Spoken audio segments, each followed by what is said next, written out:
driving me insane. To make a lot of money, you don't need to be a genius. You just need to remember a few key things. Ramit Sethi, financial expert, the money man, New York Times bestseller. Has more than 20,000 documented success stories. This is your chance to never worry about money again. You can live a rich life regardless of where you came from, regardless of your income. How many people are clear on what their rich life looks like? Less than 1%. When I talk to people who have a spending problem, 100% of the time, they always say the same thing. I just need to earn more. If you doubled your income today, do you think your problems would disappear? No. Some of the stats I pulled out from your book, about 25% of people who make $100,000 a year plus are still living paycheck to paycheck. Makes us realize that maybe the things we think we need are things that we have been socially taught are important. For example, owning a house is the best investment. It means you are successful, but it can be a very bad financial decision. There are far better, far simpler investments. So I've got £100 that I want to invest. Where do I start? I love that we're getting into the nuts and bolts. Let's do this exercise together and everyone can do it with us. First off, and then... Got it. Now there's just one more thing you have to do. Do you know the math? I would have 736,000 in my account. Yeah. Ramit's 10 money rules. This is where the real wealth is created. Number 1.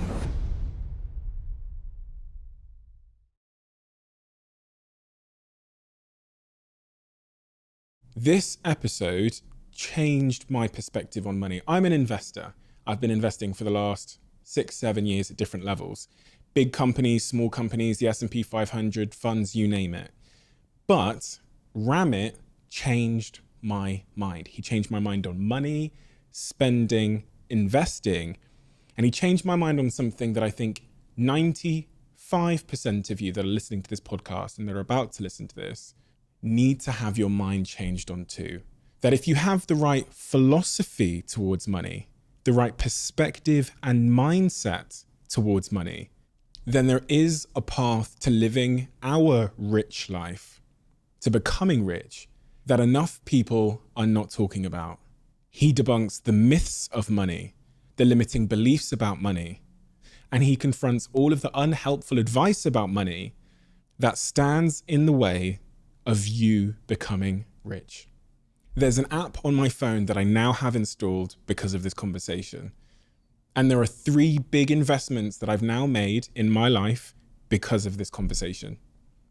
And there is one key idea that I now believe will make me 10 times more wealthy over the next 3 decades because of this conversation. You're gonna love it. Enjoy.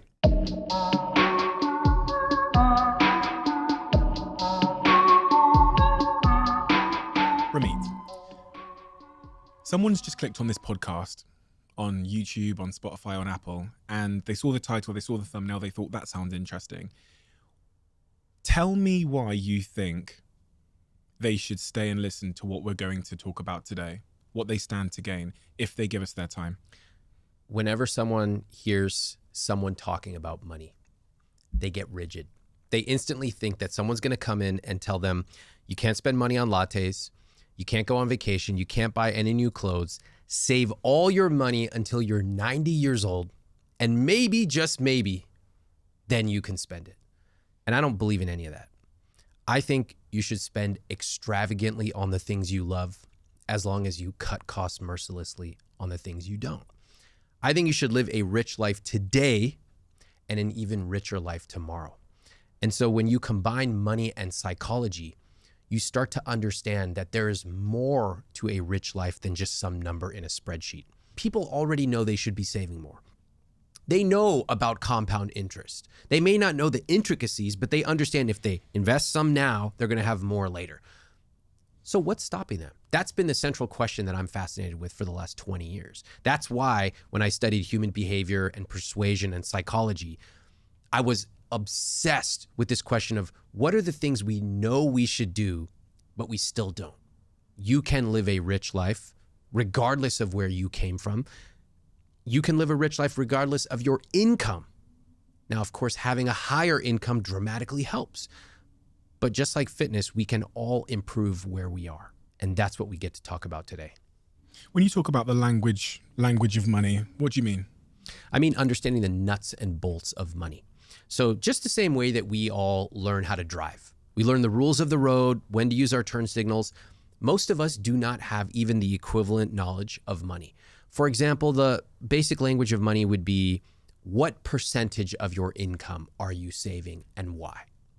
What percentage are you investing and why? When will you have $100,000 or $500,000 or $1 million? And what will that money get you? Because just having $1 million in the bank is pointless. What does it get you specifically? This is the basic language of money. You've got to know your key 4-6 numbers in your life. Not many, just a few. But once you understand those numbers, it's like understanding the speed limit.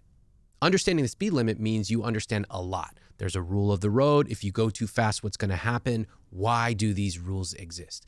And these rules are similar in money. You can break them. That's okay. But you got to understand the rules first.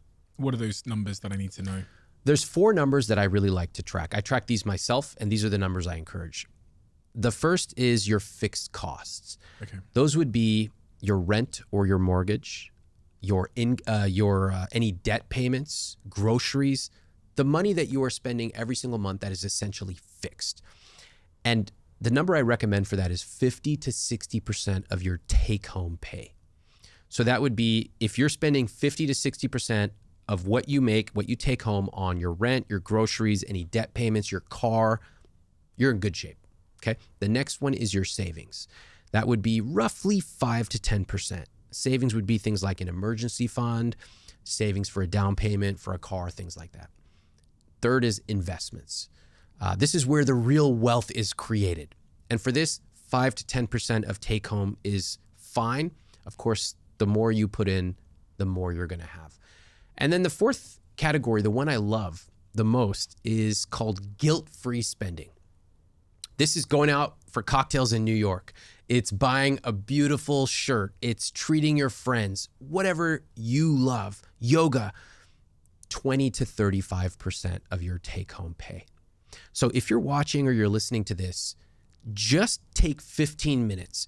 Back of the napkin, jot down your approximate numbers. You don't even have to get them perfect. And you will be able to benchmark how you are spending compared to those numbers. I'll tell you that those numbers tell me a lot. It's almost, if you just show me those 4 numbers of your spending, I can tell so much. I can tell what you love spending on. I can tell what you don't. I can tell what your priorities are. And I can also tell where you are out of alignment. So I'll give you an example. When I ask people, what is your rich life? One of the common answers they say is, I want to do what I want, when I want. I go, oh God, not this answer again. I hear it every day. I go, wow, that's so interesting. So what do you want? They go, most people have never thought beyond a trite answer. So then the next answer I often get is freedom. I want freedom. I go, great, that sounds good. What is freedom? I want to do what I want, when I want. I look at their numbers and I see a huge payment that they're making to a 30-year mortgage. I see debt payments. I see car payments. And I go, now this is interesting. You want freedom, but you have essentially anchored yourself down to not be able to travel or to pivot or to move. How can those two be? How can you reconcile those two? And that dissonance is actually a fascinating moment. I love when we experience dissonance. We all do. I say that I want to work out more, but I don't work out more. Why? And what you'll discover is people often, they simply have never thought about it. What our rich life is, these generic phrases, freedom, flexibility, it's just words. What I really want somebody to say, I want them to go a lot deeper, is to say, I want to be able to travel for 6 weeks a year. I want to go to London. I want to go to New Delhi. I want to go to Thailand because I want to visit my family. That's a good start. If we get even more specific, they tell me what seat on the airline they're sitting on. They tell me where they're eating. They tell me who they're bringing with them. But to simply say, I want freedom, is so vague that when I look at your numbers, there's often a huge incongruity with how you're spending versus what you claim your rich life is. How many people, from your experience of interviewing people and doing this research, are clear on what their rich life looks like, down to you know, what you described there, I want to travel for a couple of months a year. And then even further down to which seat I'm going to be in, which class I'm going to be on as I travel. Less than 1%. Less than 1% of people know that. No, most people literally say, I want to do what I want when I want. That is the extent to which they've thought about a rich life. Why does it matter to be, what did that less than 1% of people that have that planned out have as an advantage or a benefit from that meticulous thought that the other 99% don't have? Because they can craft their rich life that is uniquely theirs, almost like getting a handmade glove. And in fact, the more you craft your rich life, the more bewildering it looks to the outside world. So I'll give you an example from my own life. I love to travel. I spend a lot of money when my wife and we'll travel for months at a time. I love hotels. I love the hospitality. I love the details. I love it all. I don't really care about cars. Not at this phase of my life. It's just not that important to me. So when I talk about my money dials or the things that I love to spend money on, I might spend a crazy amount on a hotel per night just because I love it. But I drive a car that's almost 20 years old. It's just not important to me. And I want that. I want to hear in your life what you spend extravagantly on, but then you cut costs mercilessly on, because I want that duality, which indicates you are intentional about your rich life. What if we're buying things to impress other people and we don't? Because it's hard to, looking in from the outside especially, it's hard to know if someone actually likes Lamborghinis. Yeah. Or if they're buying Lamborghinis because they were beat up when they were 9 years old on the playground and they're trying to overcompensate and make the world. And does it matter why they're buying it? Does it matter? I don't know. First of all, how would we even know?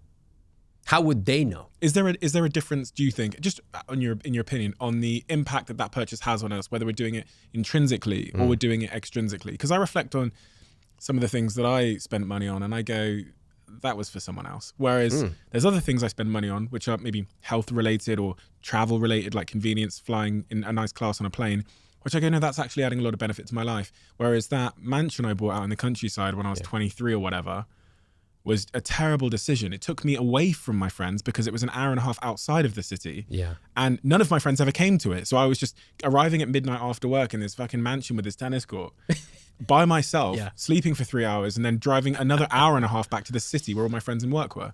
I go, that was a stupid fucking decision based on extrinsic, external, motivations. It's a great question. And, particularly in America, we love this idea of ownership.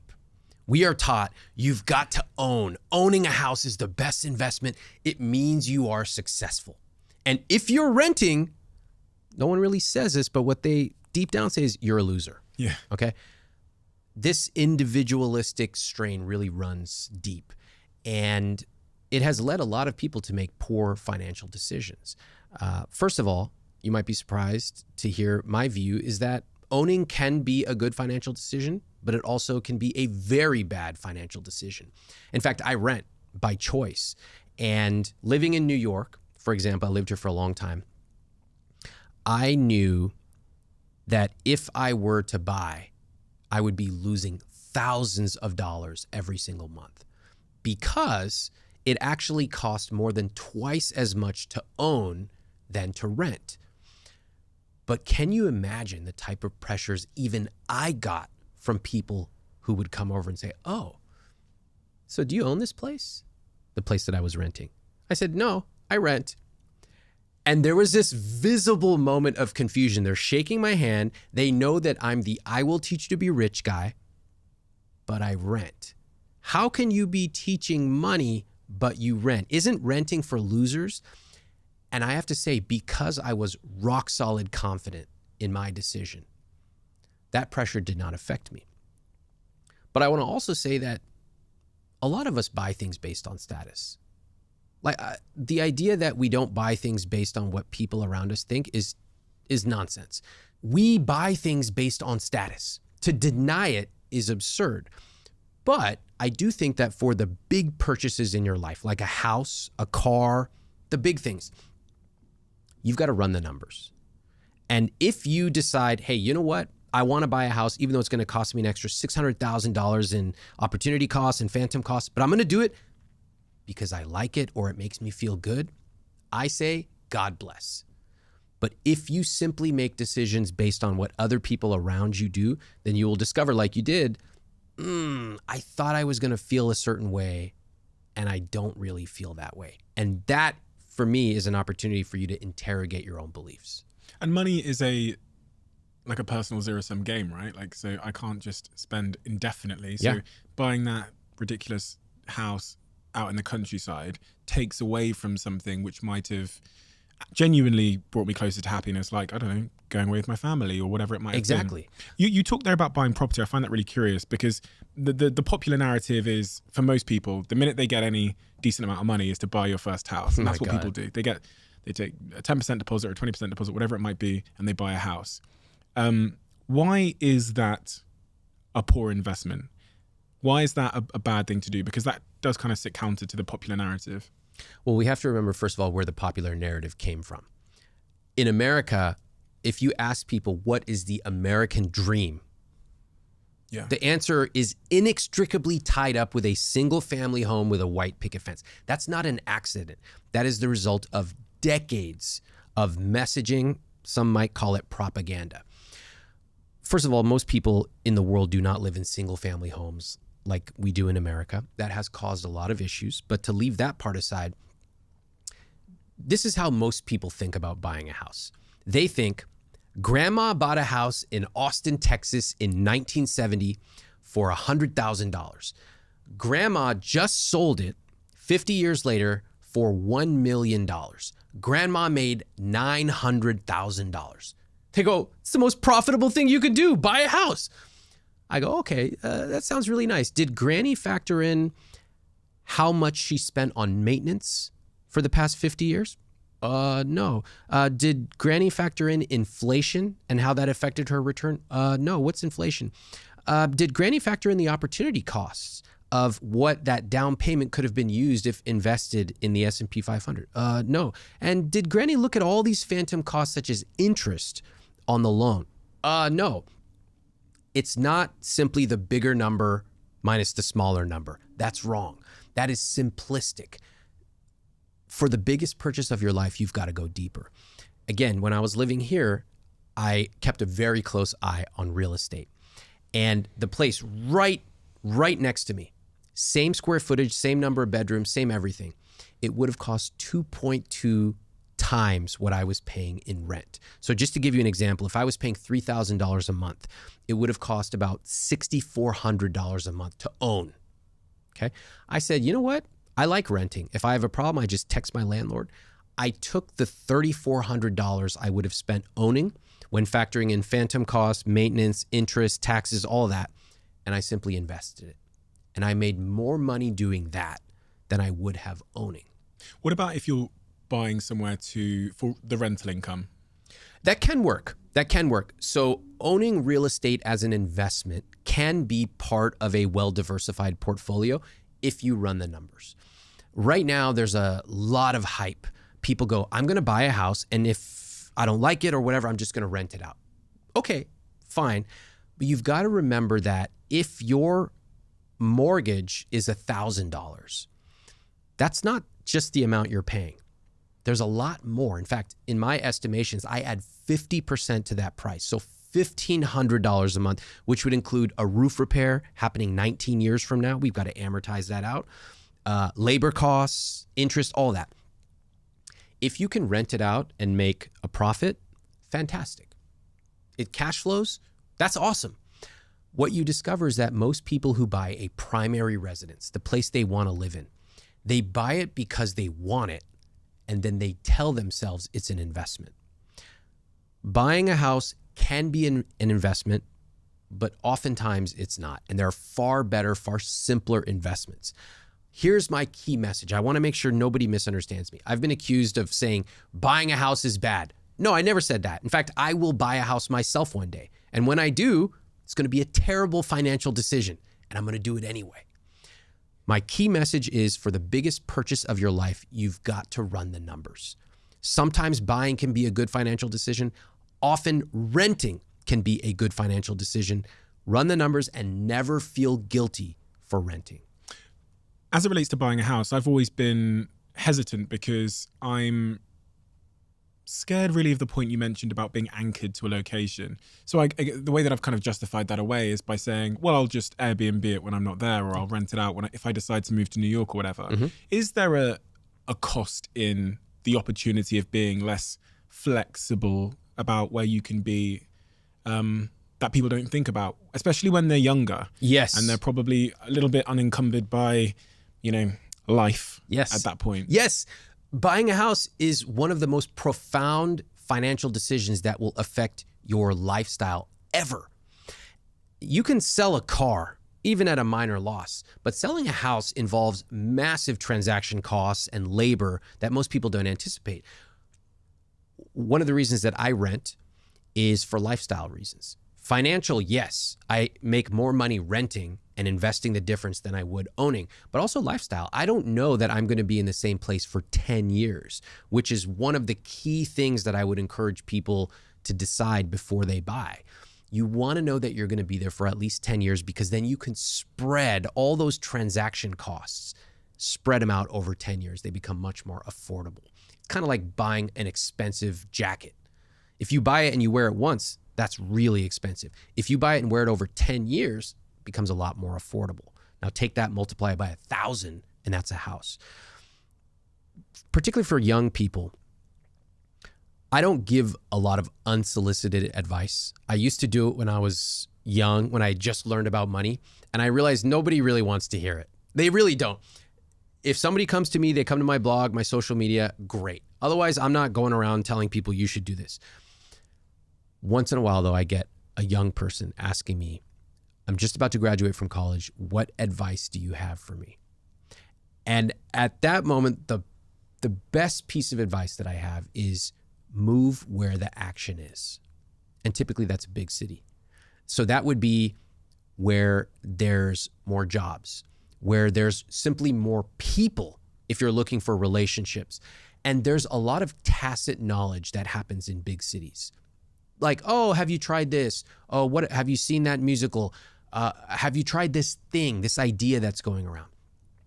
So often surrounding yourself geographically can be hugely rewarding to you as you grow. You can't do that if you bought a house because everybody told you that it was going to be the best investment. And if I were to say, show me where you calculated the numbers that it was going to be a great investment, 75+% of people have never created a simple spreadsheet.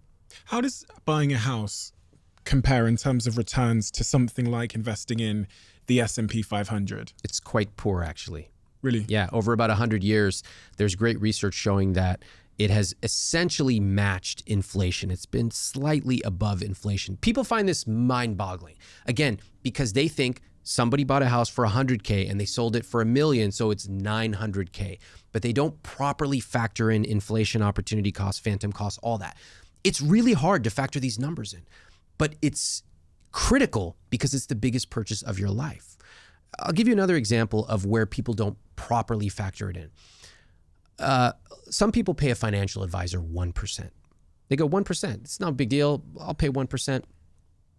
What they don't realize is that 1% over the course of their lifetime will take 28% of their returns and hand them over in fees. Think about it. If you make $1 million in investing over the course of your life, $280,000 are going right out of your pocket into that advisor's pocket. Now that's super counterintuitive. 1% turns into 28%. How does it work? You can simply go online and search for investment cost calculator and plug in the numbers, add a 1% fee, and you will see. The point of this is that sometimes money is highly counterintuitive. Really counterintuitive. It's unlike anything else. If you and I go to sushi right now and we get sushi for $20, it'll be fine. If we get it for $100, what do you think? Probably be a little better, right? And if we get it for $1,000, the fish will have been flown in from Tokyo this morning and it will be served in an absolutely stunning setting. So in other words, you pay more, you get better results. We're used to that. If I spend more on a sweater, it's probably going to have a different type of fabric. More on a car, it's going to look cooler, have cooler features. Money's not like that.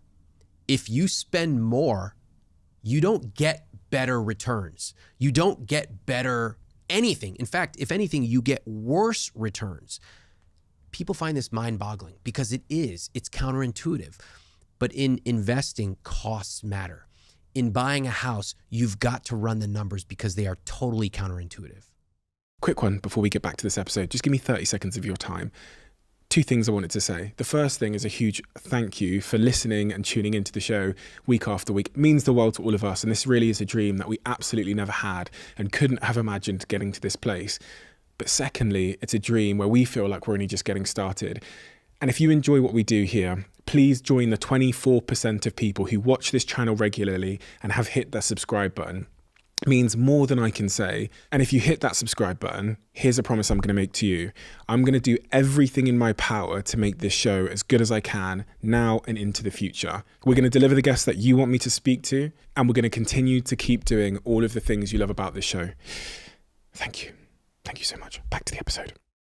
So what is the S&P 500 for anybody that doesn't know? Yeah. And what are the returns that I'm likely to get from investing in the S&P 500? I really want to simplify this for people that are at the very start of their investing journey. Yeah. You know, because I mean, this is what you spend so much of your time doing, that I just think about my team here. So at the Diary of a CEO, there's about 30 people. And we started talking about money one day. And it was mind-blowing how nobody in my team's lives had ever had the conversation with them about investing. Yeah. We all think of investing as something that rich people after the age of 40 do once you have $1 million. Or if you don't have $1 million, then the only other way to invest, we're taught, is to buy a house.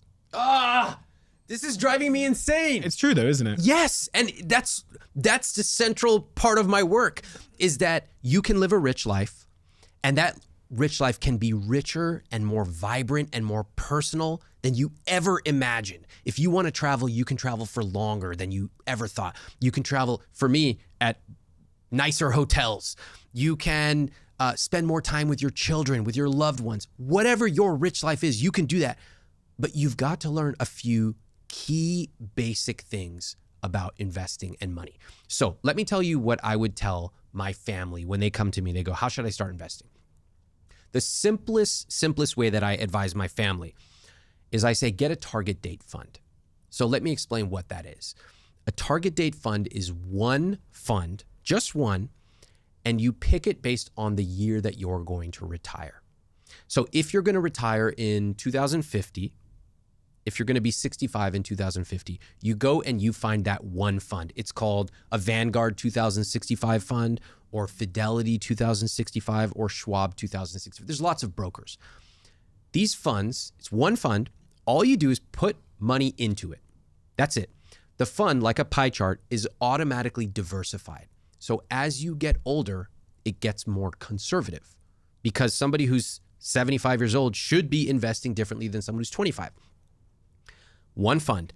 All you have to do is set your money up to go into it every single month. What is a fund?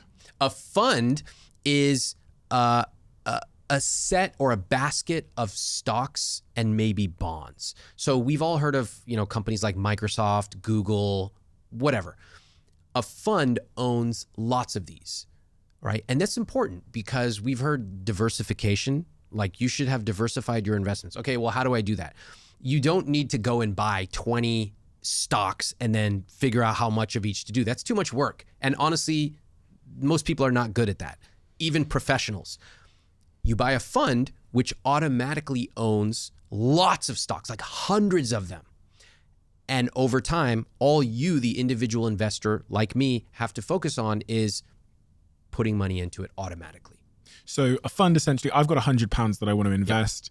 Yep. I find a fund. Where do I find these funds? You can go to Vanguard, Schwab, or Fidelity. All those are great companies. What you're looking for, regardless of what country you're in, is you're looking for a low-cost brokerage firm. So, but there's also apps and stuff that I can use apps. I don't like a lot of the apps because they gamify you to try to invest. Right. They want you clicking and trading. I hate traders.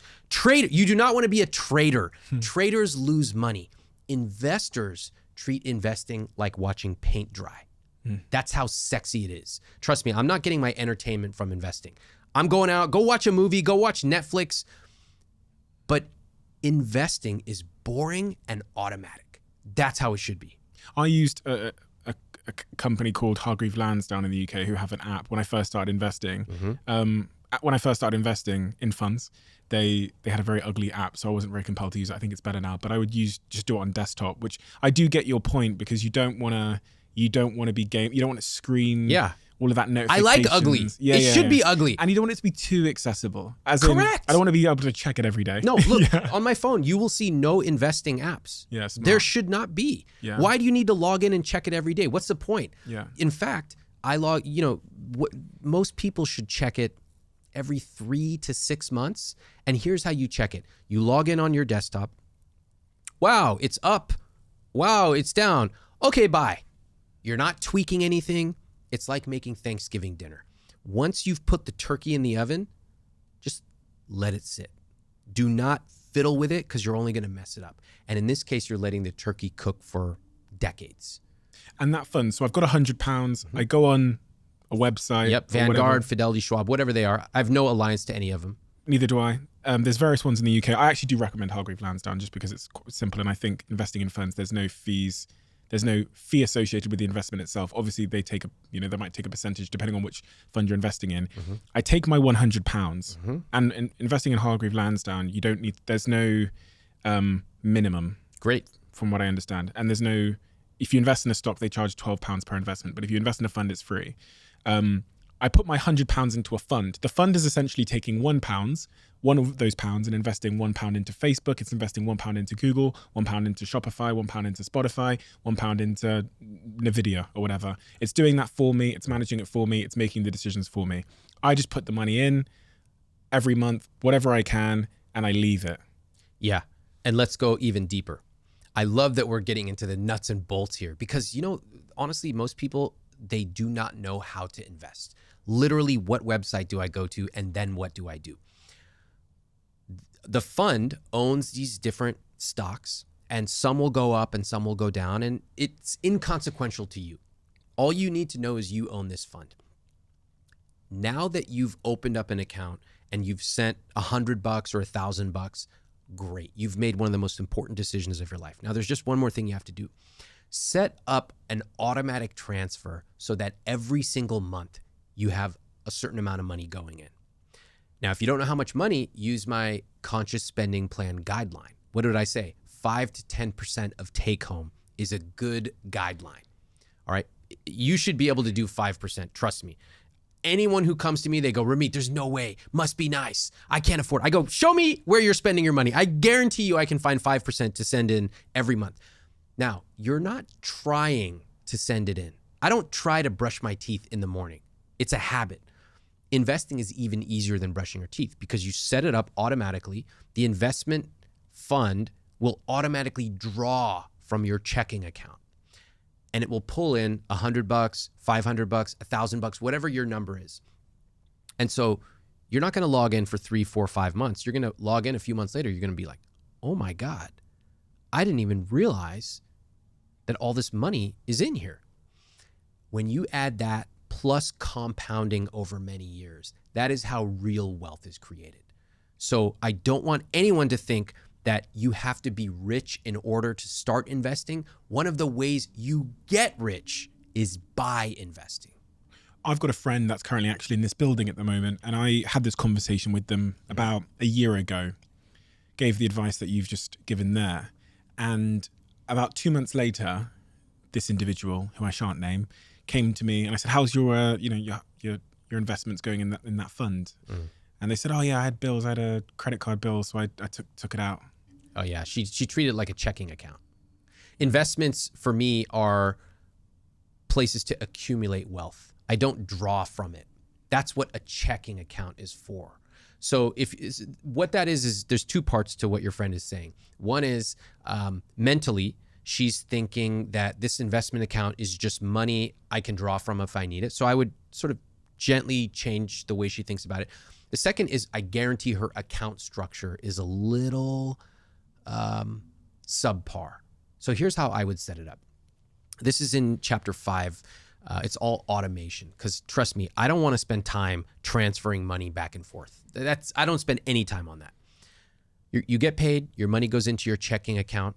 From your checking account, it is automatically transferred to a savings account. In fact, I have sub-savings accounts for vacation, car, down payment, all that stuff. So you have money set up for specific goals. Money is transferred to your investment account.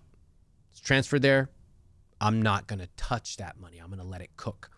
And then I have my guilt-free spending, which is going out with friends, whatever I love. And my credit card bill is automatically paid off every single month. That's how you want to set it up. It takes a couple of weeks to set everything up, and then you never have to think about it again. How can you prove to me that this is the way to make wealth? What case studies have you got that investing in funds over a long period of time is the path to financial wealth? Because, you said earlier about the paint drying thing. The narrative that we see about why people and how people get rich is, they sell a company or they have a lottery win, or maybe they buy some cryptocurrency and it goes up. Yeah. That's what we hear. That's so what we try and emulate. Totally. Prove to me that this fund strategy is better. Well, there's a couple things. First off, the research over about 100 years shows the returns of the stock market. And the returns tend to be, at least in America, they tend to be around 11%, 10 to 11%. And if you take out inflation, you get about 7 to 8% per year. Now, for anyone listening, they go, okay, well, what does that mean? That number means nothing to me, 7%, whatever. If you go right now and you Google investment calculator and you just plug in your age, you plug in, let's say, $200, $300 a month, and you plug in 7% return, and you just watch how that money grows, you will be shocked. Jack, get me my phone. I'm going to do it now. Okay, so let's search for compound interest calculator. And there's a really simple one. It's called Money Chimp. Okay, I've got it. All right, so there's 4 numbers we need to fill out here. Let's take a look. The first is current principal. That means how much you've got in the bank. I'm going to say $5,000, and I'm going to start when I was 16. Because if I'd saved my money when I was 16 and not spent it recklessly, I think I could have had that $5,000 when I was 16. Annual addition, what does that mean? How much can you invest per year? So for most people, they think about on a monthly basis. They might say $200 a month, which would be $2,400 annual addition. Okay, so what do you want to say? I'm going to say, can I say $5,000? Yeah, that's, about $400 a month. I think that's reasonable. I often find that with people making median or slightly above median salary, that there are hundreds of dollars a month of money that is unaccounted for, that if properly made intentional, could be invested. So great, $5,000 a year. All right. Obviously, I could have, once I got past a certain age, I could have increased that though. So we're going to talk about that. Okay. Hold on to that idea. Okay. How many years? This was you at 20? This was me at 16. Oh, okay. And how old are you today? 30. Okay. So 14 years. Let's just do it until today and we'll see what happens. Okay. All right. 14 years. And then it says interest rate. So what should we assume for that? Is that 8%? Yeah, 7 to 8. I do 7 just to be super conservative because I never want to be surprised on the downside. Right. If anything, I'm going to make more. So 7%. All right, let's calculate it. Okay. What do you see? Damn. What do you see? $133,000, 537. Yeah, that's what you would have had right now. Now let's add some context. So this is really important. You see a number that says $133,000 at age 30. Yeah. Okay. Is that a lot? Is that not? I don't know. Let's break it down. At that point, you started with $5,000 and you invested $5,000 per year. We assumed no raises, even though you obviously made more than you made at age 16. We assumed you stopped investing at age 30, which is obviously ridiculous. And you end up with 6 figures. Let's play it out. Let's take it until 40. So instead of 14 years, you invested for 24 years. What do you see? I would have $336,000. It's getting better. From just $5,000 a year. It's to not have- much. It's fantastic. Again, $400 or so a month is very modest. Remember, people's income goes up Yeah. typically in their 30s and 40s. And if you already are investing a little bit automatically, all you have to do is just tweak a number and it will take an extra couple hundred, $300, $400, $500. Let's do one more. Let's go to 34 years just because I want to see what happens. And then we're going to play with the other numbers. Okay. So investing from the age of 16 until I'm 50, Mm-hmm. I would have $736,000 in my account. Yeah. Now I want to do the full thing. I want to do a more realistic number here. So instead of 50, we're going to go 49 years. That takes you to age 65. Yeah. Okay. And instead of $5,000 per year, your income obviously went up from being 16 years old. So I'm going to pick a number out of thin air, and I'm going to tell you how I picked it. I'm going to say instead of $5,000 a year, it's actually going to be $30,000 per year. Let me tell you why I picked that. In your early years, you don't have as much money, but you were still investing a little bit, which shows that you're dedicated. As your income goes up, you're going to start proportionally continuing to invest. So at a certain point, your income will be really high, and that will bring that average up. That's why I switched it to $30,000 per year. I actually think this is quite modest, but I'm going to go ahead and do it. So here we have someone starting investing at $5,000. They invest $30,000 per year. Okay. They grow it for 49 years at 7%. Do you know the math? No, tell me. $12,303,000. So that's me starting with 5K, gradually ratcheting it up until I'm investing 30K a year per average across those 49 years. Yes, which is a flaw in this because it's so simple. Yeah. That money invested, you're not actually going to invest that much early on. You'll invest more later. Yeah. So you'll maybe have a marginal amount less, but we're talking 10 versus 12 million. That's a lot of money. And then if I got 8% instead of the 7%, I'd have 17.4 million. Yeah, but don't mess with that. 'Cause Because this that's is the what hardest people do. part. They go, Yeah. well, if I got 13%, I'm going to invest in this PE Yeah. fund. I go, don't do that. You're going to lose all your money. Just stop. Yeah. 7% is safe. It's conservative. That's why I am here. That's why I want to encourage people. You don't need to juice your returns. I hope you do get 8%, but I don't want you to count on that. I want you to count on safe, stable returns. And what matters for you is the time you started early and the amount. You have a considerable amount to invest. What about the richest people in the world? Mm-hmm. You know, we think of the Warren Buffetts of the world or the Charlie Mungers of the world who ended up becoming the richest investors on planet Earth. Yeah. What was their strategy? I'll tell you. Let's talk about Warren Buffett. There's a friend of mine, Morgan Housel. He wrote this amazing article. Oh, I love that book. Yeah, The Psychology of Money. He wrote this amazing article about Warren Buffett. If you look at Warren Buffett's returns, he started investing at a very young age, and the money compounded. Again, it's like putting the turkey in the oven and letting it sit there, not just for an hour, but many hours. In his case, 60 plus years. He has made over 99% of his wealth happened over the age of 60. Okay? Think about that. It's all because he started investing so far ago. And what is mind-boggling is that you don't need a fancy strategy. You don't need to be picking individual stocks. You don't even need to be a genius. To make a lot of money, you do not have to be the smartest person in the room. You just need to remember a few key things. Start as early as possible. Okay? And if you're not 16 years old, if you're 30, 40, even 45, okay, start now. Second, invest aggressively every single month. That's critical. Third, keep your costs low. 1% in fees is going to take 28% of your returns.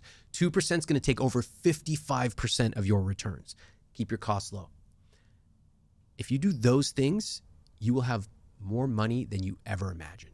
What are the attributes of someone that's probably going to be poor in 30 years in terms of their relationship and their behavior with their money? Easy. They don't invest. They feel overwhelmed and anxious about money, and they talk about it all the time, but they've never read a single book about money. And there's these deeper attributes they have. Only rich people invest. They think that. Yeah.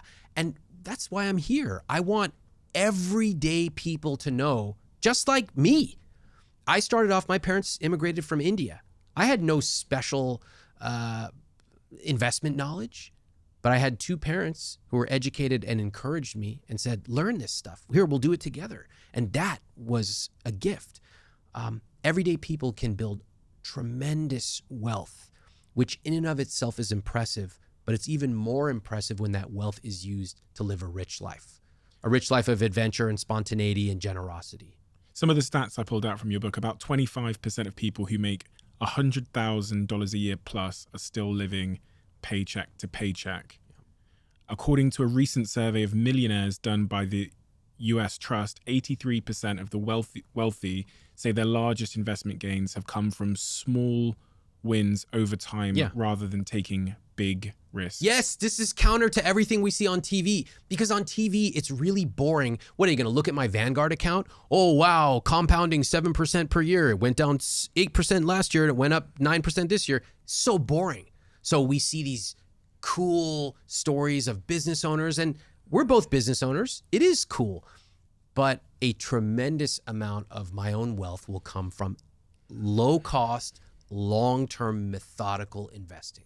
That's like a rule of life, isn't it? That the real returns, in reality, the great returns come from patience and consistency and things that really aren't sexy. Like, they're not Instagrammable. If I post on my Instagram today, hey, I've got some advice for you guys to become wealthy, and I go, need to invest in this fund, and just leave it there. But if I go, listen, I've got this new NFT collection or cryptocurrency coin that's going to make you 1,000,000% this year, people are going to go all in. That's just like something within the human condition where we want big returns with little effort and today. We want to get rich quick. Same with a six-pack. We want the six-pack abs in 10 minutes. We don't want six-pack abs with diet restrictions and 9 months of work. That's not... And that is why I have a lot of compassion for helping people unlearn some of the messages about money, because we all have them.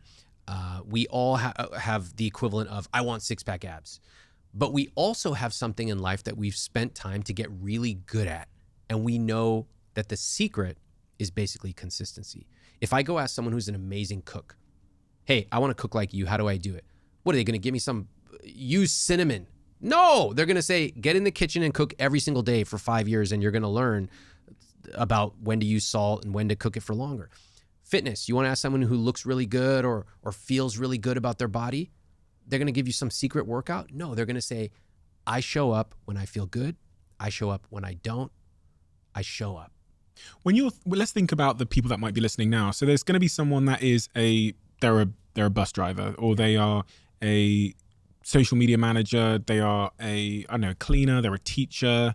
They are a personal trainer. Mm-hmm. If your job was to make that person a millionaire in 20 years from now, whatever age they are right now, and you were their financial advisor. Yeah. In fact, you were controlling all of their personal, professional decisions. Talk me through what you would do with that individual at a very detailed level. I would do a few things. Number one, that the most important things I would do would be set up automatic investing and be aggressive about it. Two, they have to increase their income. Okay, I'm going to be that person. I'm going to embody that person that I've just described. So increase my income. I'm a personal trainer. Perfect. Okay, so what shall I do? All right. You're a personal trainer. So first off, I would say, how much are you charging? How are you finding your clients? We talk about that.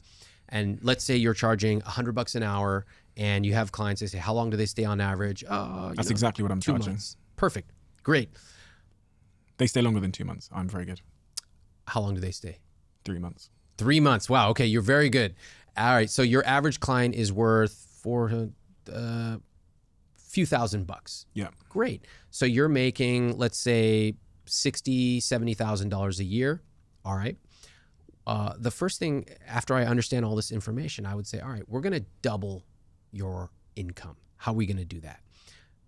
The first answer everyone gives is, I got to find more clients. Okay, you should. You should ask your clients, hey, I've got a few slots available. Who would you recommend? So you should get more clients. Second, you're going to listen to your clients and you're going to say, what else are you looking for? I know you've got your fitness journey you're going on. They're going to tell you, I've got a 10-year reunion. I want to plan for that.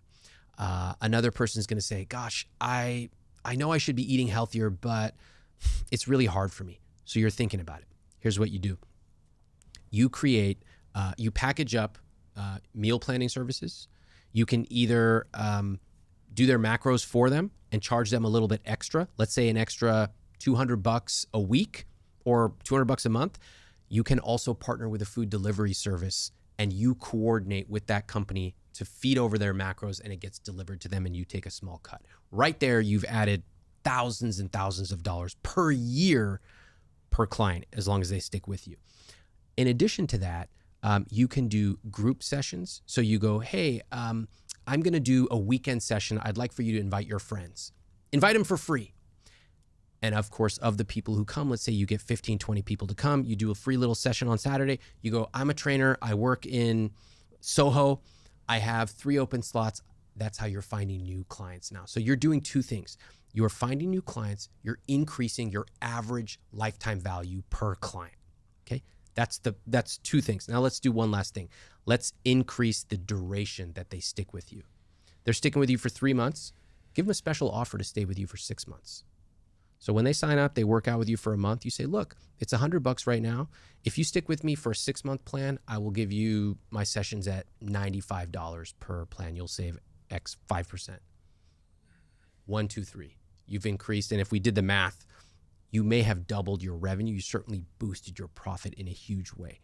A lot of that's about making sure you're getting a better return per hour you spend at work, but also making sure all of those hours are full, but then doubling down and making sure each hour, because that's your currency when you're a personal trainer, you're trading in your time. I need to make the most from every hour I spend. I've thought about something recently as I've been writing my new book, The Diary of a CEO, which I've written these 33 laws for building and becoming great, essentially. It goes across marketing and business and whatever. And one of the chapters that I investigate is this idea of making sure your skills are on the right market. So my company went public. And one of the things that I came to learn from sitting with investment bankers for many, many years was that if you put a company, the exact same company, let's just say it's, the company that make these silver mugs in front of me. If I take this company public on the London Stock Exchange, I might get, for example, 4 times revenue. If I take the exact same company and I list it on the New York Stock Exchange, it will be valued at 8 times revenue. Yeah. It's the exact same company, exact same people, exact same business, just moving it to a different market. And upon leaving the social media marketing world when I was 27 years old, one of the first calls I got was from a biotech company ran by a billionaire friend of mine that was going public. And they brought me in. And on the first week, when we were discussing what they might pay me, I'm thinking they can't really pay me in cash because I've got enough cash. I don't really need that. They can maybe give me some stock. Their offer to me for my skill set was $8 million, roughly $8 million in options that I would earn in 9 months from taking the company from where it was, building out the marketing team, handling their storytelling, and taking the company public, which we did at about 3.2 billion valuation. Their offer was $8 million in options. I reflect on that and go, I'd spent the previous 10 years using the same skill set to sell consumer goods like dresses and iPhones for Apple and Logitech and big fashion brands. I took the same skill set and applied it to a market and industry where it was rare. Biotech people know nothing about Reddit and Twitter and Facebook and social media. So my skill set was rare, scarce in that market, so it was incredibly valuable. And I think about this a lot with especially as this AI thing rolls in. I think people should be looking at their skill sets and going, where is my skill set as a writer going to yield the greatest returns? I could be a social media manager, I could be a blog writer, or I could add a little string to my bow and become a scientific writer or like work a writer in biotech, and you'll get paid. If you can add that little bit of knowledge to your writing skills, you'll get paid, I'm going to say 5 times, potentially 5 times more. And people don't think about the fact that they need to place their skill sets in the most lucrative market where it's scarce. And just throwing that out there because it's really front of mind for me at the moment. Like, it's personal training, like personal you could be at a gym and you'll lose 75% of your income to the gym, or you can do it virtually. You can specialize on just preparing people in the beginning of the year, it's like your best year. And every January, that is your focus. It can be celebrity clients. It can be uptown, mid-career executives. That's a very lucrative. You choose, but you choose carefully. I agree. That's a bit of an advanced concept. I think most people, they start off, they go, just how do I make more money? I'm a trainer. I have free hours. But once you kind of master that and you go, like, for example, there's a trainer I know here who charges $175 an hour. That's very good. After you get that and you fill up your entire calendar, you go, okay, I'm making $305,000 a year. I want to make more. How do I do it? Now you need to get creative. You move to different markets. You add in package things that scale when you sleep. You have video courses, et cetera. There's so many different ways. But I think everyone would do well to listen to what you're saying, which is think about how to move up market or potentially to a totally different market. Where your skill set is really scarce. Yeah. And that's the problem a lot of people have. There's, their skill set might be too abundant in the industry. Like social media managers. Social media managers is one thing, but that's a slightly different skill set because there's a wealth of knowledge there that is unique to that. Knowing the algorithms, knowing the platforms, there's a real creative element to it. But I think about my friend Anthony. He was a graphic designer, the greatest graphic designer I ever knew in Manchester. But he was designing nightclub flyers, and he's talked about this publicly before. For every nightclub flyer he designed, he got $50, the equivalent, $50 to $100, right? I had a conversation with him a couple of years ago about this. And I said, you're really specifically good at like luxury design. He's got that really like beautiful, chic, simple, but elegant design style. I always go to him whenever I need design work like that. So I said to him, move to Dubai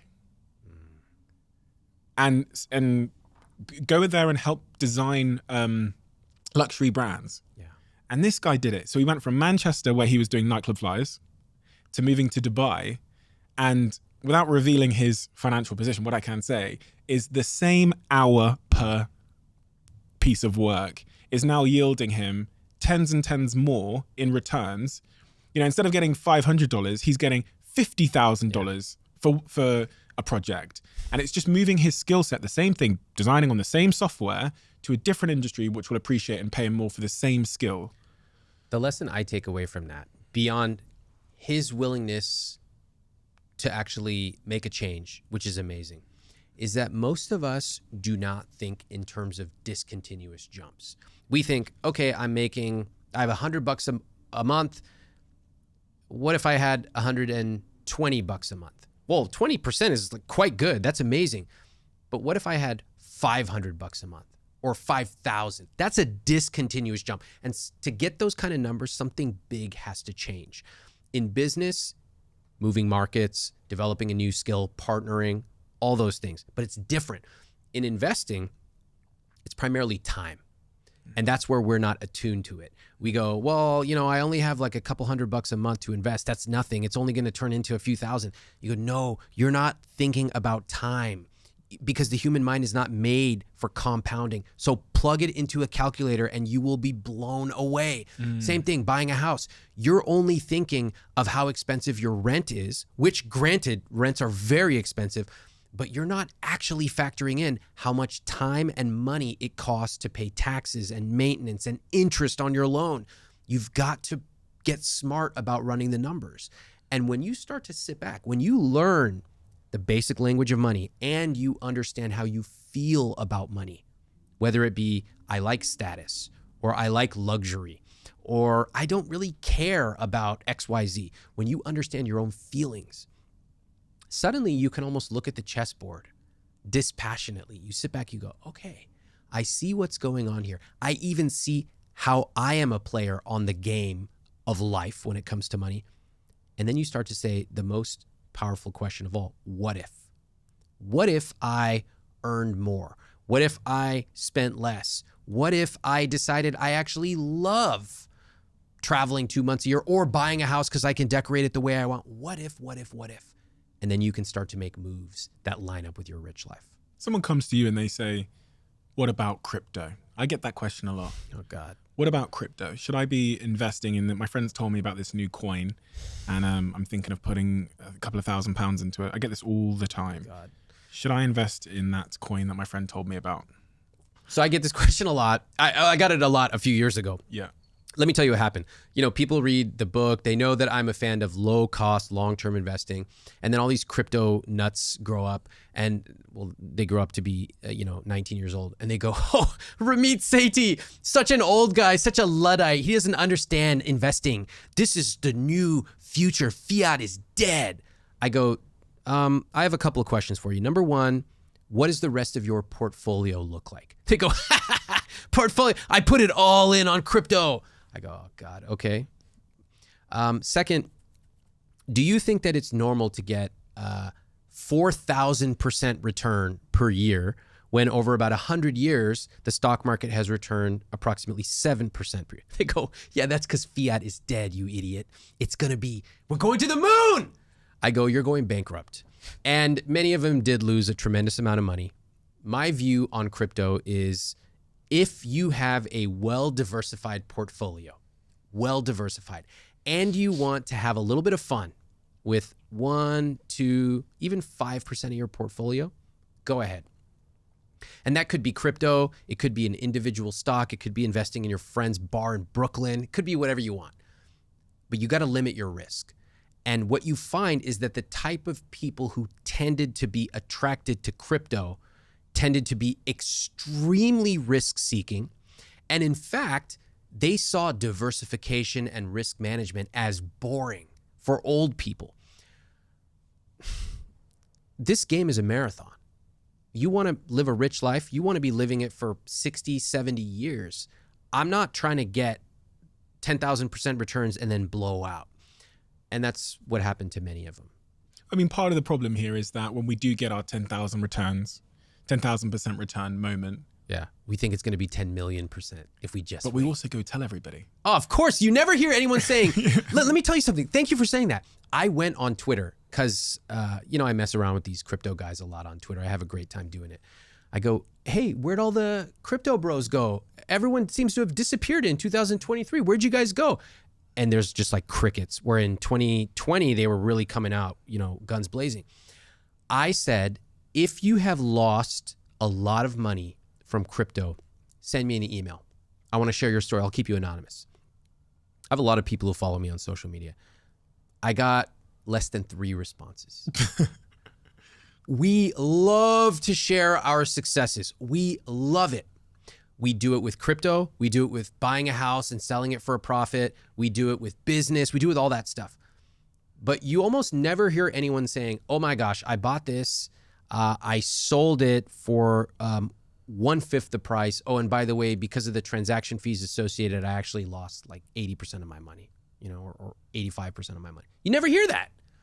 It's deeply shameful for people to admit that they lost money. It's the opposite of status, isn't it? Yeah. And we're not wired to seek the opposite of status. Exactly. We're not wired to voluntarily bring ourselves down in the tribe. Exactly. We are safety seeking, we are status seeking. And so this is what happens with money. That's why I talk about prenups and why I talk about investing and mistakes and all of the above, is that I want to shine a light and show people, if you are only seeing the top of the iceberg, all the successes, of course you feel like you're behind. Of course you feel like everyone knows something you don't. But it's complex. Some people make good decisions, some make poor decisions. We got to look at them all, and then we will understand what's right for us. So my position on crypto is I believe in the underlying technology of the blockchain. And I've been a big Ethereum holder for a very, very long time. But it does represent less than 5% of my portfolio, although I am a very big holder in Ethereum. And I've held it for so long that although I'm at a point of profit right now, I'm well aware that I could go into a huge, into the red. Yeah.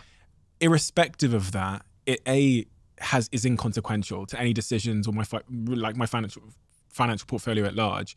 And B, because of that, I have such a long-term time horizon that I could hold it for 30, 40 years and I've never flinched. Yeah. I don't check the price. Sometimes I just check my password works, but I'm not in, I've never traded. I have no interest in that. Ramit's 10 money rules. I just want to go through these 10 money rules because you mentioned prenups there and I was quite curious that number 10 in these rules is marrying the right person. But let's start at number 1. always have 1 year of emergency funds. Yeah. So for me, 1 year of emergency fund is conservative. It's more conservative than most. Lets me sleep at night, and I just keep the cash in a savings account. It's not under my pillow. Cash does not mean it's sitting under my bed. Please don't try to rob me. It's cash in a savings account, totally liquid, and that's what it's for. Emergencies. Rule number 2, save 10%, invest 20% of gross annual income. Yeah. This is all about the numbers that I shared and being more aggressive with them. I know that paying myself first now turns into way more later, so I invest aggressively. Rule 3, pay cash for large expenses like engagement rings or big holidays or weddings. Yeah. This one is controversial because for the things that are important to me, I don't want price to be the number one concern. So I'd rather save up for it. When I was in my 20s, before I ever met my wife, I knew one day I would get married. And because I'm Indian, I knew we would have a big wedding and I wanted it to be amazing. So I started putting money aside every single month automatically. I do the same thing for trips, house, etc. Rule 4, never question spending money on books, appetizers, health, or donating to a friend's charity fundraiser. Yeah. So the books and the appetizers are a little weird. I have something called Ramit's book buying rule, which means if you ever see a book that you're even remotely interested in, just buy it. Don't ask a question. Don't equivocate. Just get it. Because if you can learn one thing from that book, it can transform your life. Appetizers, when I was a kid, we couldn't afford to eat appetizers. So we would eat out every 6 to 8 weeks. If we had a coupon, we'd usually go to a pizza place. Getting appetizers was inconceivable. So now when I eat out, to be able to see 1 or even 2 appetizers that look good, I go, yeah, I'll take them both. It feels incredibly rich. And this is just an example of how our childhood sticks with us. It feels awesome to be able to do that. Rule number 5, business class flights on flights over 4 hours long. Yes. Again, my money rules, not for anyone else.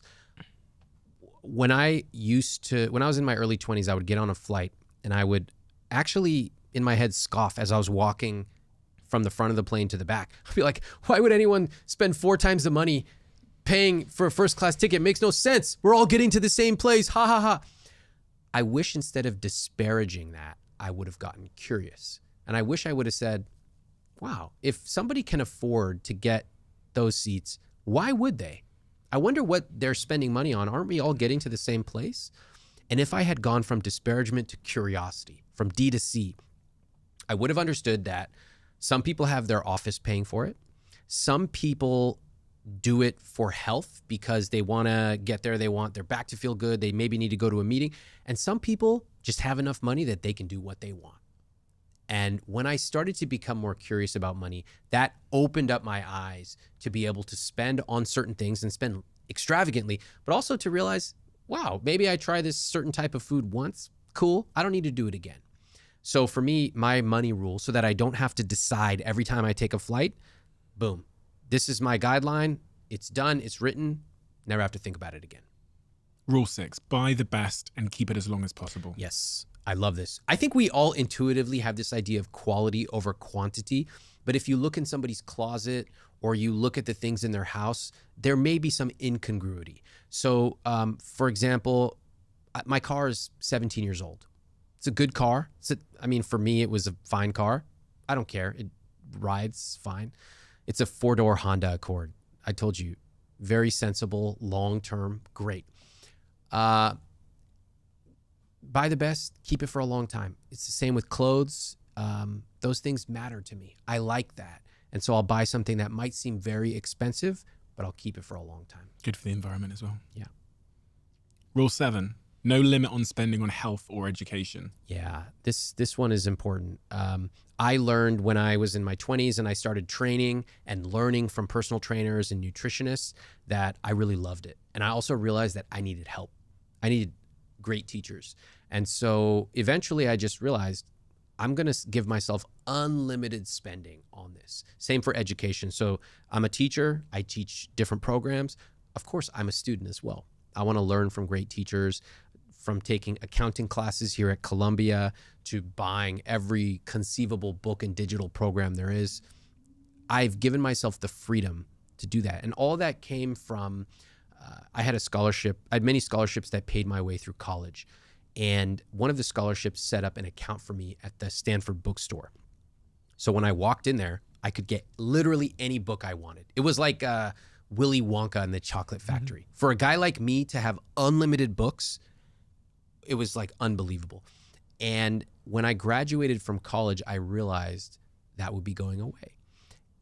And then I remember having this conversation with myself and saying, how much would it really cost to recapture that feeling of being able to get anything I wanted? See a book on the bookshelf, I'll get it. And the answer is really not that much. So over time, that then expanded to health and education. Health I find really compelling because it's clearly the most important foundation of all of this. It's clearly the most lucrative investment any of us could make, because everything we've described, the rich life, doesn't exist without that foundation. Yeah. So it's all good investing in your Vanguard, but it doesn't matter at all if you're going to die. Yeah. If you ask people what's important to you, they'll often give you the same answers. They'll say relationships, health, maybe travel. Career, maybe? Yeah. I go, okay, let's take a look at your spending. Show me where you spend on those things. It gets really quiet really fast. Now, it's one thing to spend time on relationships, and we should, but we can also spend money to enrich those things. It might be surprising your niece at a showing of Michael Jackson, or it might be surprising your family by going home and visiting them. There are lots of ways you can use money to enrich those experiences. Same for health. It could be what you buy at the grocery store. It could be training or a gym membership. It could be whatever it is that's meaningful for you. But if we claim something's important to us, it sure better show up in our time and our spending. Rule number 8, earn enough to work only with people you respect and like. I love this one. I decided long ago that I only want to work with people that I like and respect. And so I earn enough money so that I can do that. And to me, who you surround yourself with matters profoundly. Ideas seep into your consciousness, values seep in. If I'm around people who, when I look at the calendar, when I have a meeting with them, I dread it, I already know it's the beginning of the end. Most of us have to work with assholes though, right? Like Yeah. I say have to, I shouldn't use that word. I don't like saying have to, but most of us spend most of our lives, especially the early part of our lives, working with assholes. We work with people that we may not particularly choose ourselves. I think that's Assholes. probably... So yes, I built a life where I could make that decision for myself. Yeah. I'm the CEO of my business, but I think what is important there is the intentionality behind it. It's like, even if I worked at a company, I would be deciding on which division I want to work in, which boss I want to transfer under, based on do I like and do I respect him. That's it. The intention is there. Again, these are my rules, not anybody else's, but if this one strikes you, then the way that I would interpret this is, wow, who in my life do I not like? Who do I not respect? Do I need to be around them? Maybe it's not work. Maybe it's the friend that I hang out with socially on Saturdays. Again, we have a choice, not on everything, but in the things we do have a choice. What a shame if we don't use it. Rule number 9, prioritize time outside the spreadsheets. Yeah.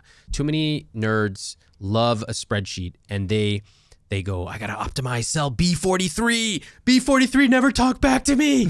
I go, all right, look, yes, you need to know your numbers. Yes, you should be automatically saving and investing, all that. Yes, do the conscious spending plan. But at a certain point, you won. The turkey is cooking. You won. You know your numbers. Turn the page. Get out of the spreadsheet. A rich life is lived outside of the spreadsheet. So on a personal level, that means I spend less than 1 hour per month on my finances. It all runs. It's a machine. It's a system. I speak to my wife. We talk once every couple of weeks about money.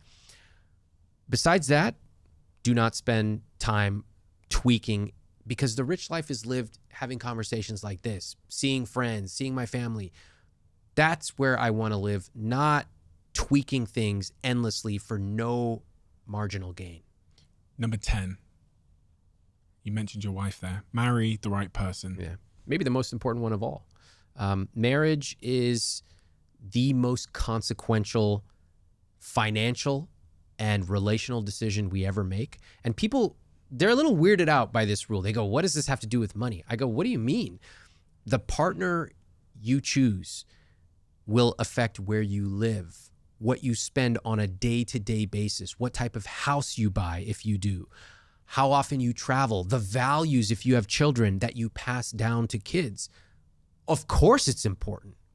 And so these are conversations that if you are starting to date, it's a great time. There's natural moments in the dating process or even the relationship process where you can bring up money. So it's like the first time you take a vacation together, you take a trip, you go, hey, just want to, this is on my mind. I'd love to just like put it out on the table. Love that you invited me on this trip. I'm so excited to go. I'm just curious, how were you thinking about paying for the trip? Who in your mind pays for it? How would you see us splitting this? That's a great way to bring it up, and you learn a lot about your partner. There are questions you can naturally ask. How were you raised with money? What do you remember your parents telling you? Here's what I remember about my parents. Genuine curiosity. It also tells you a lot about your partner. And then there's a few other natural moments in a relationship where it just makes perfect sense to talk about money. When you get engaged, when you get married, if and when you move in together pre or post marriage, if and when you have children, there are these natural moments where you get the gift of being able to talk about money. Do people talk about money? Couples? They talk about it when something goes wrong. Outside of that, what sort of percentage of couples do you think talk about money? Rarely. It's very low. I know. I speak to them all the time. I ask them, when do you talk about money? They go, when we're fighting. Or when they talk about it, it's these grooves that have been created for 40 years. Oh, every time she goes to Target, she spends too much. Ha ha ha. And I'm like, that's not that funny. Like, the running joke between you is that she spends too much at Target. Sounds like resentment. Yeah. Why not it be something different so that when you talk about money once a month, proactively, you always start off complimenting your partner. You go, you know what? I really appreciate that when we travel, you always pick the best flights. I have total trust because you always get us there on time and you pick the flights that are so comfortable, and I just love you for that. That's a great way to reframe how we talk about money. But instead, we often simply do not talk about it proactively. We only talk about it when something is a problem. Do you think our partner should know how much money we have? When you're married, probably a little before that as well. Like, I'll tell you what happened with my wife and me.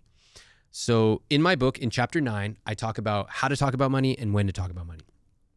And first of all, there's a lot of personal finance experts. They're like, you should talk about money on date 1. I'm like, have you guys ever been on a first date? Can you imagine? Who's talking about their asset allocation on the first date? I'm like, get a life. So she had asked me, like years into our relationship, some 401k question. And I was like, read this book.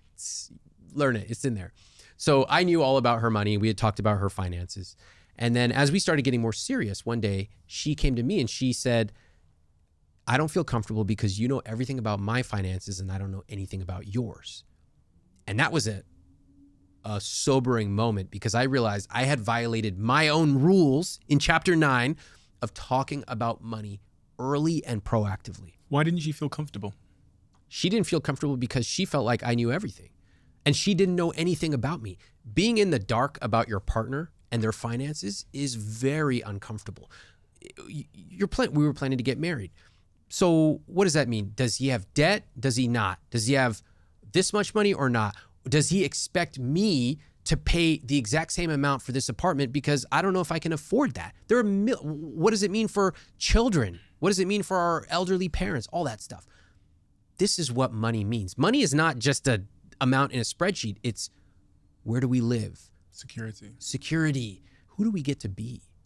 And, security is a really good, that word haunts me because I realized to my horror that I had not shared about my finances. So we had a series of conversations.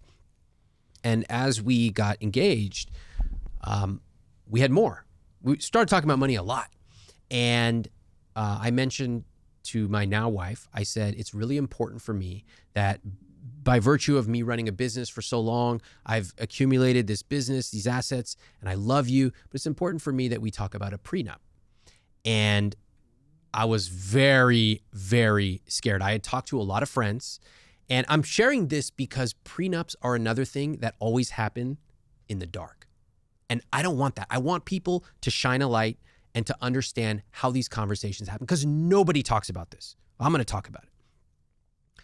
So I was nervous, and all the advice online is awful. It's like, have the conversation. I'm like, what conversation? What do I say? Or some people, they tell you to blame your lawyer. My lawyer insists that I have a prenup. I'm like, if I can't be honest to my soon-to-be wife, what kind of relationship do we have? So that's what I said to her. And she responded like, awesome. She was like, wow, I didn't expect that. I don't know much about prenups, but I'd be willing to learn more. I said, fantastic. So we start talking more about it. We both get lawyers, as you're both required to. And it was going pretty well until it didn't. And we started really disagreeing about money. And we were just like fighting. And she finally said, we should go see somebody because this conversation is not going the right direction. And I totally agreed with her. So we literally went on Yelp and we searched like therapist near us, and we found one right there. We went and we sit down, and this therapist was great. She asked us, what does money mean to you? And she asked me first. It's so obvious. Money means growth. Like I could literally see the compound interest charts in front of my eyes. I know about the rule of 72 and expense ratios. Growth, of course. She asked the same question to my wife. My wife says, safety. Like, what? That's like somebody saying metal. Money means metal to me. I go, huh? And it was that we realized we saw money completely differently. Completely. It explained to me why my wife wanted more money in just sitting in a checking account. When I go, but that checking account is losing potential interest. Why would we lower our yield? Blah, blah, blah. We were looking at it through two totally different lenses. So that single question was very helpful in us reframing our conversations. It didn't change everything overnight. We still had a lot of conversations we had to have. And even once we got married, we still have conversations now. They're different. They're about spending and investing and prioritizing. But it was a new way for us to look at the way we related to money. Where did her lens come from? Childhood, like most of ours. Same for me. In fact, every time I talk to couples who are now in the seat that I was in, I ask them, what do you remember about growing up with money? And they always tell me similar things. My parents never talked about money. That's very common. Or they said certain phrases like, we can't afford it, money doesn't grow on trees, we don't talk about money in this family, et cetera, et cetera, et cetera. Imagine you hear, we can't afford it 100 times, 1,000, 10,000 times growing up. And you turn 25, 35, you start to make decent money. But every time you go to buy something, you feel guilty and you feel anxious and you feel like, I should be saving this money. And you can't figure out why, because on paper, you make more money. If you came to me on my podcast, we would trace it back, and you might realize it is something as simple and vivid as sitting around the dinner table and hearing mom or dad saying, we can't afford it. Our childhood sticks with us, and we can change, but it's so important for us to acknowledge that it sticks with us. If I approach my partner and I say, I want to get a prenup, and they say, what? You don't trust me? Yeah. And they say no. What do you do? Is that the question? Yeah. Well, I would say, first of all, I wouldn't start off like that. I think that is one of the most important conversations you're ever going to have in your life, and the subsequent conversations. So take it seriously. You show up and you explain it. I explain it perfectly, and they turn around and say that. And they say, no. They say, you don't trust me? No. Okay, that's a contingency you might have to plan for. So you might say, okay, can you tell me why? Tell me what's going through your head. I want to understand your perspective. This is a conversation. It's not a dictate. Trust. You don't trust me. Yeah. Would you marry that person? I would have a lot more conversations. I can't say yes or no because you can't judge someone based on their reaction in a situation they've never been in. How am I going to react if I got in a car accident and I start crying? Can you judge me my entire life based on that? No. But let's say that we extend it and you and I are in a relationship and I ask you, it's important for me by virtue of this and that, and you go, you don't trust me. If you are unwilling to even discuss it, if you're unwilling to talk to friends, to talk to lawyers, to talk to people you can find on your own or I can introduce you to, then I think we have a bigger disagreement about values. And the way that most of us think about a prenup is it's usually some rich asshole telling someone who has way less money, like, sign this paper or it's over. And again, that's Hollywood. Prenup, which I learned, is all about if the marriage ends, what you had before or any agreed upon assets stay with that person. So if you have a business and your partner and you get married, there's no prenup, and for whatever reason, God forbid, you separate, suddenly that business might be at risk. The portfolio that you accumulated before you ever met your partner might go to them. And that, when you explain it that way, most people go, oh, that doesn't really seem fair. But the money that you accumulate together as married partners, yeah, there definitely should be an agreed upon, that money needs to be split, etc. And no person, especially the partner who earns less, should be left out in the cold ever. Do you notice any differences when you speak to these couples or on your podcast in gender differences as it relates to people's relationship with money? Because I read a lot of stuff about men being more prone to gambling addiction and gambling generally. Yeah. I think there are a lot of differences. I think gender is one of the axes that people differentiate on. I see typically more aggressive investing from men. If I see a gender difference in investing differences, it would be much more conservative with women. I might see words like safety and security used more commonly by women. But I think there are also other axes. Socioeconomic class is a huge one that we talk about. And that's something that's very under the covers, particularly in America.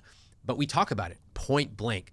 If somebody tells me I've been poor before and I can be poor again, doesn't bother me. I can tell you how they were raised. I can tell you probably to some geographic area, in fact. If they tell me my parents said be seen and not heard, that tells me a lot about someone and their financial behavior. So there are different axes that you see different behaviors on. This is the best product that Huel have released in recent times.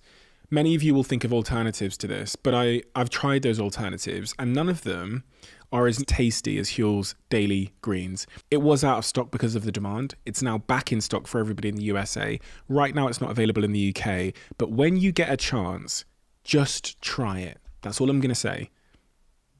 Just try it. And I think once you try it, you'll understand why this is such an essential part of my life right now and will probably become an essential part of yours. I'm someone that understands, probably from doing this podcast, the importance of having greens in my diet. But do I achieve that every week in the chaos of my life? Do I achieve that? Sometimes the answer is no. With Huel's Daily Greens, the probability of me achieving that is now almost 100% because of its convenience and because of the ease of preparing this. One scoop, 10-second shake, and you're ready to go. Over the last few years, I've realised that my first foundation is my health, something you've heard me talk about a lot.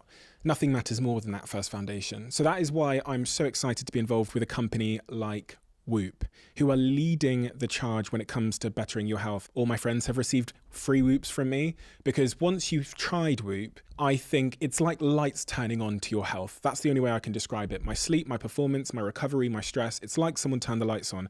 I'm sure you guys know, but for those that don't know what Whoop is, it's a wearable health and fitness coach that provides you with the feedback and actionable insights into your sleep, recovery, training, stress, and overall health. And I have become entirely, utterly obsessed with it. If you know me well enough, you know how obsessed I am with the smallest details. I think the small things compounded together produce the biggest gains in our life. And that is exactly what Whoop does in my health and fitness every single day.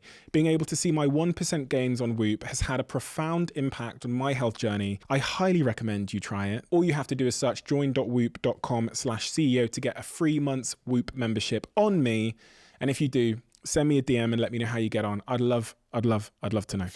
When you look at really successful rich people that are living their rich life, that might be billionaires, millionaires, or just living their rich life, what are the unobvious things, the character traits, the philosophies towards life that you see? Whether it's, I don't know, confidence, whatever that means, whether it's patience? What are those like character traits? They're really good at multiple things, like really good. When I was at Stanford, my first year, there was a Nobel laureate professor, and the professor next to him was making a joke, but it wasn't really a joke. And he said, you know, you'll hear stories about a person being an amazing chemistry professor, but they're just a disaster at home, etc. But not him. He's a Nobel laureate. I think it was in chemistry. He's at the top of his field in chemistry. And by the way, he's published papers in music, and he's an accomplished father. That was the first time that I had been exposed to the idea that you can be absolutely amazing in multiple domains. Because it's a comforting story we tell us that, oh, this person's really good at this, but they're probably a disaster in everything else. What I find is that the people who are really good at something, they're actually good at a lot of things. They take those skills and they transfer them. They show up on time. They prepare even though they didn't need to. Look at all the preparation you've done. That's cool. You didn't need to, but you did it. And they're probably good, socially skilled. There's a lot of things they're really good at. So for me, that is inspirational because it means that I have a lot I can work on. Flip that coin then. On the other side, people that you would bet on, give me 3 character traits of people that you would bet on never living their rich life in terms of character traits. Number one, they're surrounded by people who keep them down versus build them up. So that would be phrases like, why do you need to do that? That's weird. Don't get too big for your britches. Okay.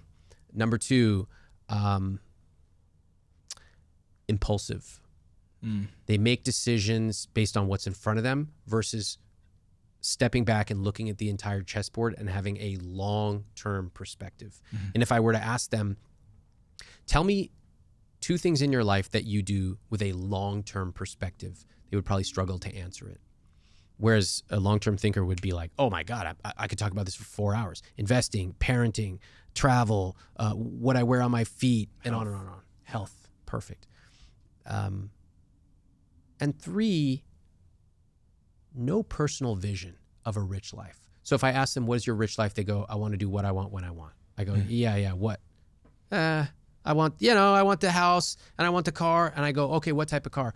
Like a Ferrari. Oh, okay, like how come a Ferrari? Oh, it's just cool, like a red Ferrari. Like no personal connection to it.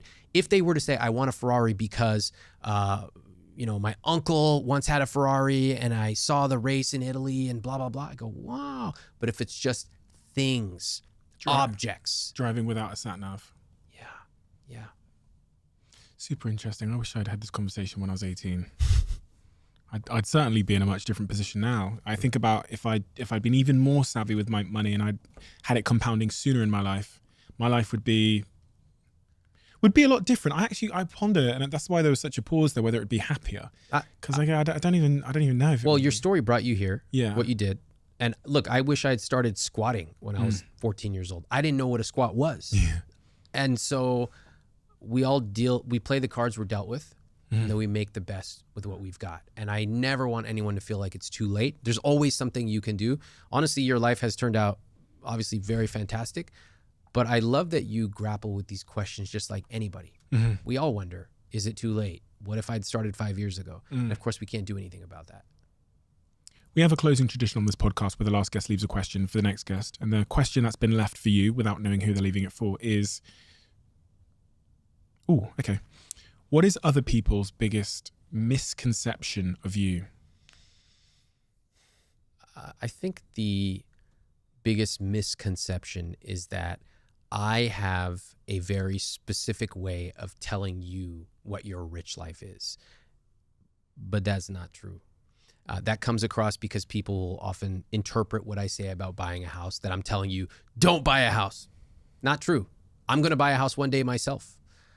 What I crave is encouraging someone to build their rich life with intentionality. Don't do it like me. My rich life is mine. Your rich life is never going to look like mine, nor should it. The misconception is that I'm telling you, follow this exact formula and you will be rich. No, follow this formula and you will have a lot of money, But building a rich life takes your unique creativity, and only you can do that. Do you see that as a piece of work that we all need to do? Like the kind of the exercise that you ran me through there. Do you think that everybody needs to do that initial piece of work to really sketch out what Of course. Yeah. Otherwise, what are we working for? You're saving money blindly. That's what the whole journal is about. You've got to know down to the intimate detail. What is my perfect Saturday? What do I not want to do? I guarantee you, when I ask people what their perfect week looks like, 0% say, I want to spend 3 hours doing laundry. I go, great. Can we use money to solve that problem? Easy. Luggage in the airport. Can we use money to solve that problem? Done. We never have to think about it again. So we've got to design our rich life. It doesn't just happen to us. Nobody trips and falls and lives a rich life. It is intentional and it is ongoing work. And in my opinion, is one of the most important pieces of work that we can ever do. And that's, you're right, exactly what this journal does. I will teach you to be rich journal. And throughout this journal, you kind of hold people's hand through those exercises, but do it solo or you do it with a partner, and you get to dream about money. Most of us feel so nervous and rigid and scarce about money. We feel ashamed. This has almost no numbers. It's all about what does your rich life look like? And if anything, you finish this and you're dreaming bigger, not smaller. When I look at this journal, as I go through it, there's a real emphasis here on just heightening turning the lights on in terms of what money is, but really heightening their self-awareness about their relationship with money as well, which seems to be the foundation of getting good at money. And your other book, I Will Teach You to Be Rich, which is the second edition of this book. The first one came out, I believe, in 2009, just after the financial crash, which is fucking perfect timing. This one came out in 2019. So this is an updated version of the book. I mean, millions and millions of people have bought this book. The nuts and bolts of money. If you don't know how to get started investing, if you have debt and you're not sure what to do, if you even have questions about, should I buy whole life insurance? The answer is no. Should I buy or lease a car? It's all in there. No guilt, no excuses, no BS. Just a 6-week program that works.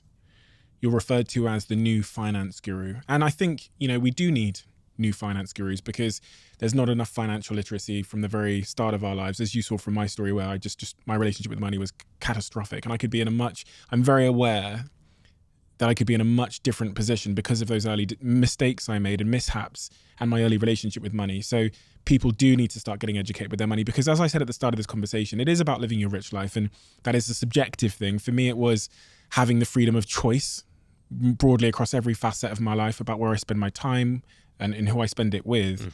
But it is the foundation of that freedom of choice. And that's what your book and your work does so brilliantly and articulately. It gives us the path to freedom of choice, and we get to choose what our rich life looks like. So thank you so much for your time. Thank you for being an inspiration and being a loud voice in the conversation around money. I know so many of the people listening to this podcast are completely in the dark about money.